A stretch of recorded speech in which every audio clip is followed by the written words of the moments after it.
బాబా అని ప్రేమించుటకై అని ఇచ్చేశారు. అంటే ఆ స్థాయి తెలుపుతూ సంస్కార రాహిత్యం చేస్తూ ఈ రెండు చేయడం వల్ల ఎలా ఎలా వస్తుంది మనకి విశ్వాసం నమ్మకం? రెండు చేతులతో గట్టిగా పట్టుకోవడం వల్ల, అధికాధికంగా ఆయన్ని ప్రేమించడం వల్ల. ఈ అధికాధికంగా ఎలా ప్రేమించగలగనండి? నెంబర్ 1 స్థానం బాబాకి ఇవ్వగలిగితే. బాబాయే ప్రథమ స్థానం అయ్యి ఉండాలి. నాగేశ్వరరావు గారు కూడా అదే అంటారు. సెంటర్‌కి రాలేకపోతున్నానండి. బాబా స్కైప్‌లో పాల్గొలేకపోతున్నానండి. లేతే ఏదో ఎప్పుడైనా ఇబ్బంది, ఎప్పుడూ ఇబ్బంది నీకు కలుగుతోంది అంటే, నీ బాబా స్థానం 10వ స్థానం అయ్యి ఉండొచ్చు అంటారు నాగేశ్వరరావు గారు. ఏదో ఒకసారి, 2 సార్లు మనకి ఓకే. కానీ తండ్రికి తెలుసు. ఆయన ఎదురు చూస్తూ ఉంటాడు. ఈ రోజు వాడు రాలేదని ఎదురు చూస్తూ ఉంటాడటండి. ఆయనకి అంత తపన. ప్రేమికులంటే పిచ్చి బాబాకి. నీ కడుపు ఎలా నిండుతుంది? సాధారణ మానవుడికి శుభ్రంగా సుష్టిగా భోంచేస్తే కడుపు నిండుతుంది. నా కడుపు ఎలా నిండుతుందో తెలుసా? నా ప్రేమికుల సాన్నిధ్యంలో గడిపితే నా కడుపు నిండుతుంది అన్నాడాయన.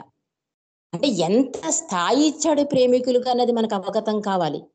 ఎంత ఎంతలా సాధకుడుగా, ఒక మానవుడిగా, ఒక గురువుగా, తల్లిగా, తండ్రిగా ప్రతి స్థాయిలోనూ ఆయన నిలబడి ప్రేముడికి నిలబడ్డాడండి ఆయన.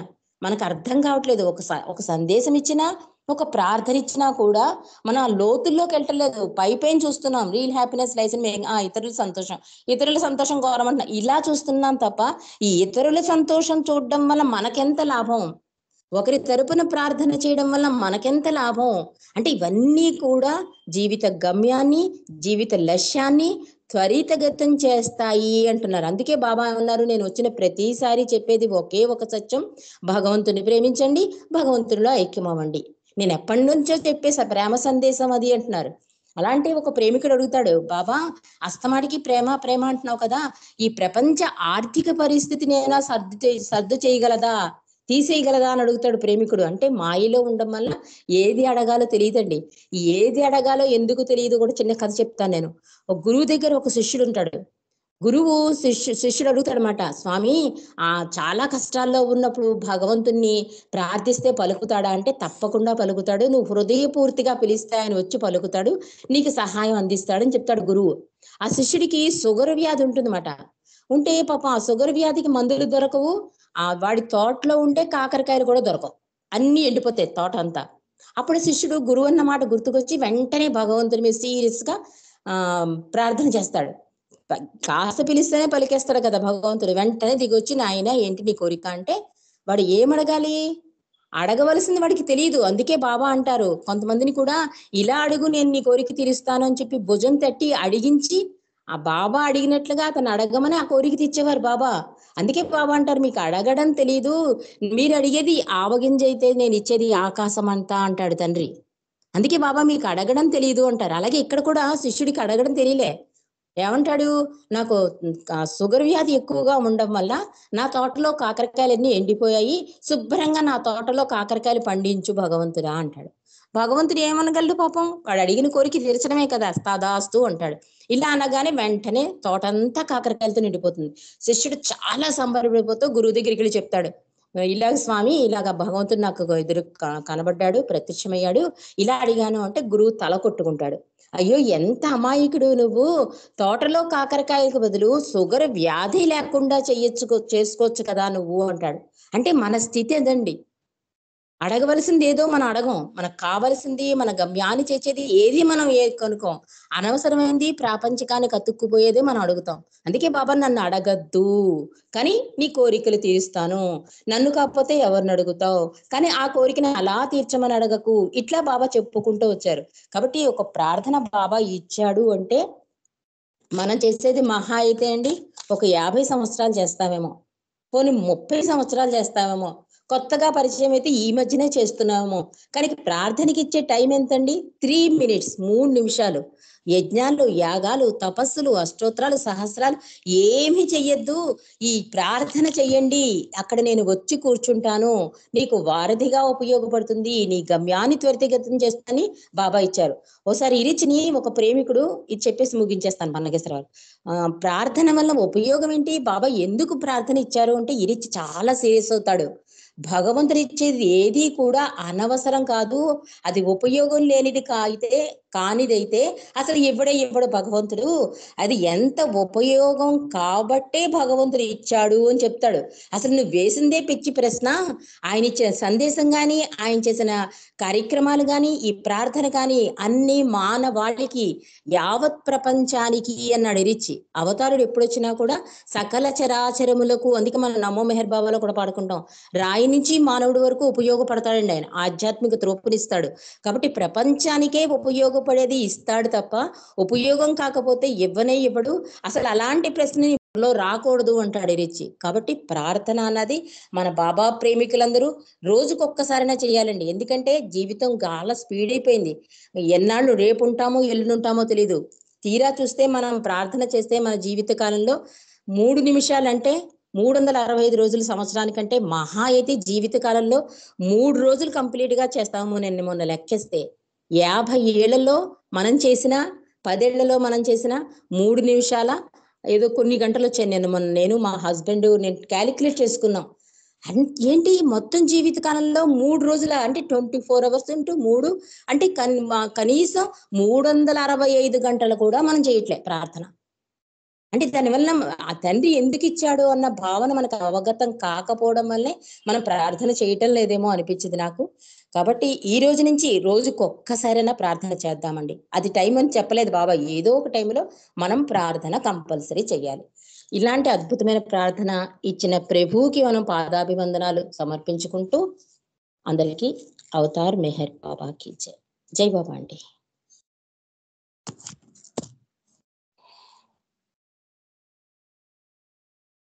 జై బాబా నిరంజన్ గారు. జై బాబా. ప్రార్థనలు బాబా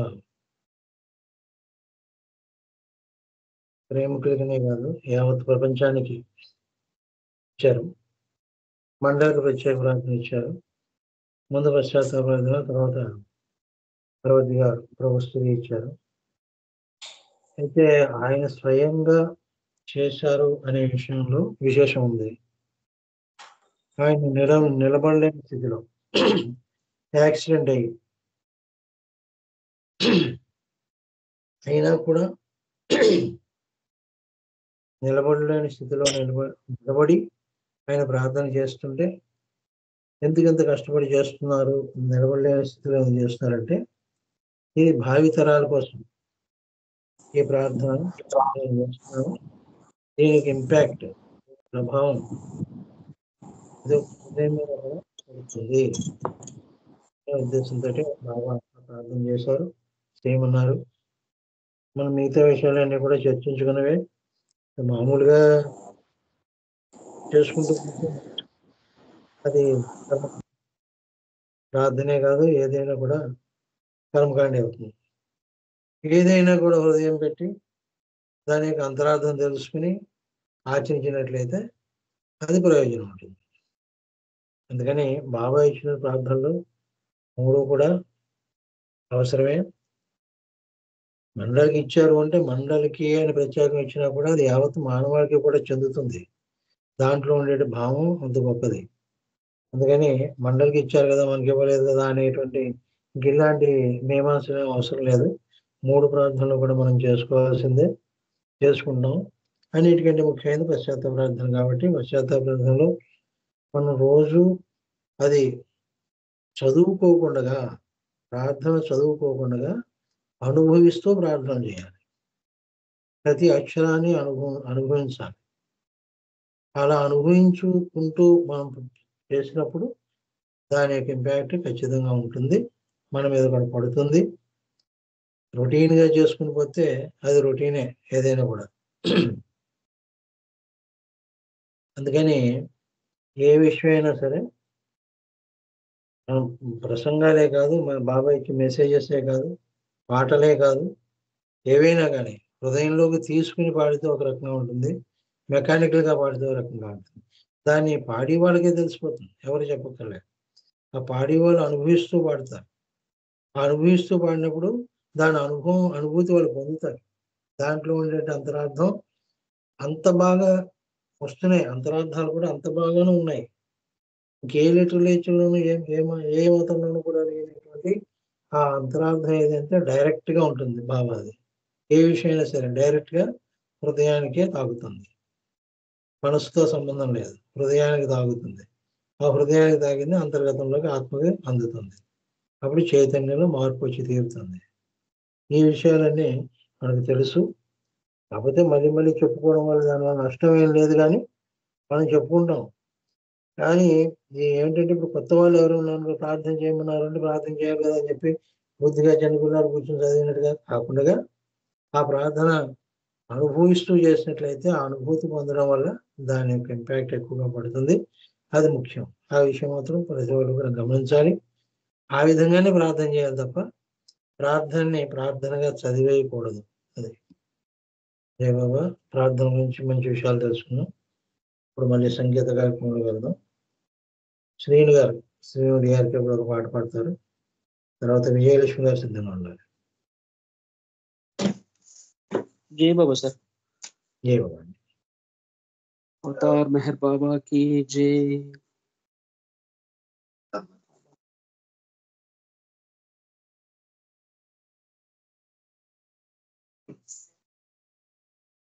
अवतार मेहर बाबा की जय।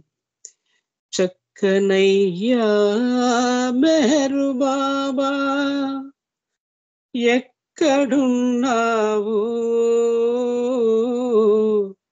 చేరరావా ఆదుకోవా నీదు ప్రేమికులా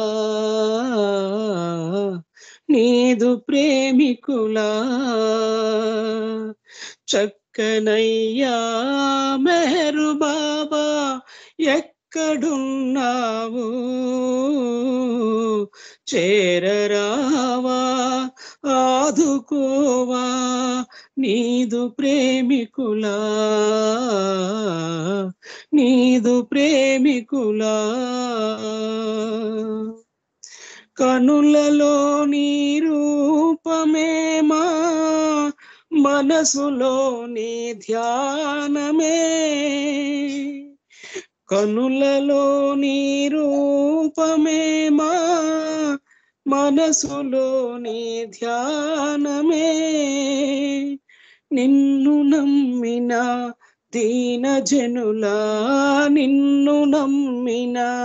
దీనజనులా అండనుండయ్యా మా దైవమీవయ్యా చక్కనయ్యా మెహరు బాబా ఎక్కడున్నావు చేరరావా ఆదుకోవా నీదు ప్రేమికులా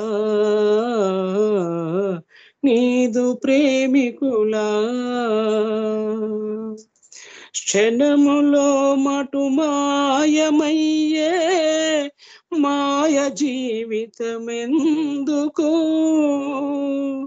క్షణములో మటు మాయమయ్యే మాయ జీవితమెందుకు తోలు బొమ్మల నాటకాలు చూసి మురియుట న్యాయమా తోలు బొమ్మల నాటకాలు చూసి మురియుట న్యాయమా ఆలు పిల్లలు సిరులు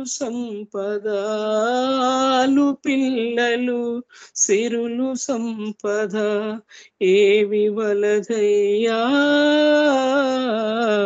నీ దారి చూపయ్యా చక్కనయ్యా మెహరు బాబా ఎక్కడున్నావు చేరరావా ఆదుకోవా నీదు ప్రేమికులా